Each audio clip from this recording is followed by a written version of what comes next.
हेच ते तानाजी सावंत आहे की ज्यांनी सरकारमध्ये असताना जे धरण फुटलं होतं तेव्हा ते धरण खेकड्यांनी फोडलं म्हणले होते।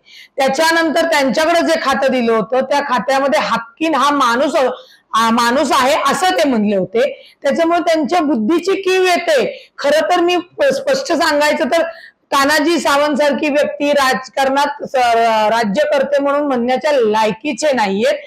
आणि जर तुम्हाला एवढी मळमळ उलट्या होत असेल तर तानाजी भाऊ तुमच्यासाठी म्हशीला एक मोठं इंजेक्शन देतात। ते इंजेक्शन घेऊन डॉक्टर पाठवते म्हणजे तुमची कायमची मळमळ उलट्या जुलाब या थांबतील। आणि सगळ्यात महत्वाचं भैरवनाथाच्या साखर कारखान्याला भरघोस निधी पवारांकडनं घेताना ही मळमळ कुठे गेली होती? मुळामध्ये विधानसभेच्या ज्या काही इलेक्शन आल्या आहेत कुठेतरी काहीतरी बोलायचं।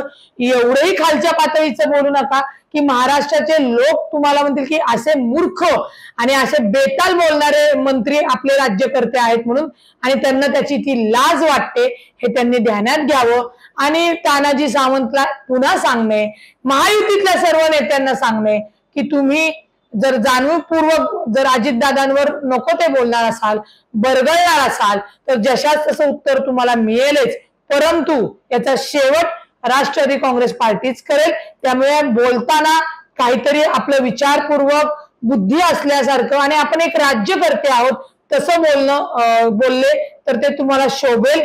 अन्यथा अशाच आमच्यासह महाराष्ट्राच्या शिव्या या जर तानाजी सावंत यांना खायच्या असतील तर त्यांनी पुन्हा फक्त बोलून दाखवावं। त्याचा शेवट आम्ही केल्याशिवाय राहणार नाही।